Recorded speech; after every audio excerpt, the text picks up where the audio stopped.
Matt Repecki with us here on the John Mendola Show, Mid-Valley Junior. So still another year that you got going forward. That's nice to hear. But let's talk about you and distance and when you kind of fell in love with it, or just kind of like started to do it and then fell in love with it. Well, 7th grade year, I followed after my sister. She started doing it. She ran at Holy Cross. She was a pretty good runner. And I started doing it just because it was kind of in the family, and I did it and I liked it, and I had fun with a lot of the people that came and went and a lot of the people that I saw in my future. And my coaches were great, so it was just a great environment, and everybody was nice, and there was no competition. It was just getting better every day and building with each other. And At what point did the confidence start kicking in? So you say you started in 7th grade. Was it your 9th grade year? When did it kind of like, I think I'm going to see some results here? I'd say definitely like 9th grade year. 9th grade year I started seeing some. It wasn't like exponential, but it definitely started building. And there was downs, and back then I didn't know how to deal with them, but now that I do, it's a lot better, and I feel a lot stronger every day. Let's talk about the family support for you. Obviously, lean on the sister, I'm sure, but there's other people that I'm sure are involved. So tell us that circle of yours. Yeah, so my mom, my dad, my brother, and then my sister, of course, are very supportive.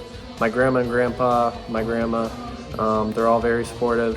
My mom, my dad, they take me everywhere I need to go. They provide me with what I need, and they just help me get better step by step, and they're always right by me. So 7th grade, you start running. 9th grade, you start getting some confidence. At what point is it, okay, nutrition is a factor? Is it just like it goes in stages? You can't just get it all at once. So, at what point you're like, okay, I'm not putting that crud in my body? Well, my sister went for nutrition and dietetics to Marywood, so that helped me a lot. She assisted me a lot, and I could ask her for advice. A lot of the camps I go to, they stress it. What you put in your body is like kind of what you're going to get out result-wise. So just really getting better as a person, not even just a runner, because it makes you feel better if you're healthy. So I think that's most of just my life is now it's running, and things that help me become a better runner help me become a better person too. Staying healthy, not easy, especially in long distance. You got shin splints, something, you tweak something. Talk a little bit about, trying to stay above that line. Well, I think you could easily fall below it if you're just focused on getting better with the big things, running, obviously, lifting maybe, but you really got to do the little things like the ankle mobility and the meditation, and I do a lot of yoga and a lot of things that just bring you together as a person that not many people do it, but it definitely sets you over that bar and provides you that little padding between injuries and where you're at now. Let's talk about running products as far as the shoes that you wear. If you tried so many different ones, you kind of fell on one that you're pretty happy with right now? So I tried a lot just at camps, and my sister, whoever started with them, I started with On Cloud, and then I went to Nike. I didn't really like Nike as much, and then On Cloud started to get better, so now I became a very addictive On Cloud runner.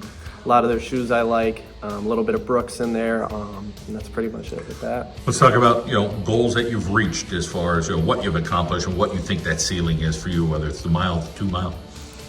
I have a lot of goals, and I've always had goals, but I think the main thing is like not just my goals achieving those, but achieving goals that help others.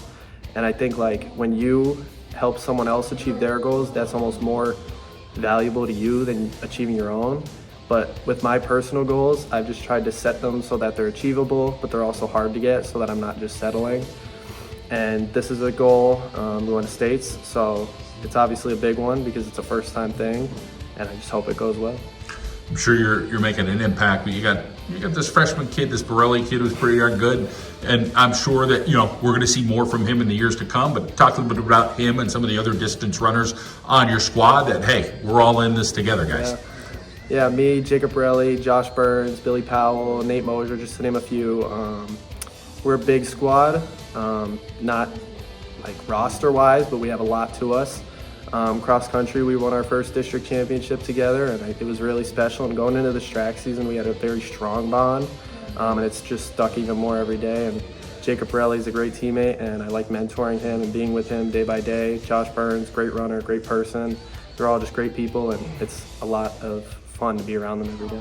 About being around some of these teammates that they're going to move on and do some other things. These seniors, you have Natalie around next year as a junior, which is nice. But talk about some of these seniors are going to move on, and you got an influence, I'm sure, from them and some other people before them. Most definitely, yeah. Jacob Lesher, a lot of people have inspired me and motivated me. And Gabe Pacina in the past broke the 800 record. His hard work showed me a lot, and that motivated me to go out and get records, which obviously I'm starting to get them. And just all those people have played a very important role where I've gotten, and I probably couldn't be here without them. Well, it's super to hear your story, and we wish you the best at States. Thank you.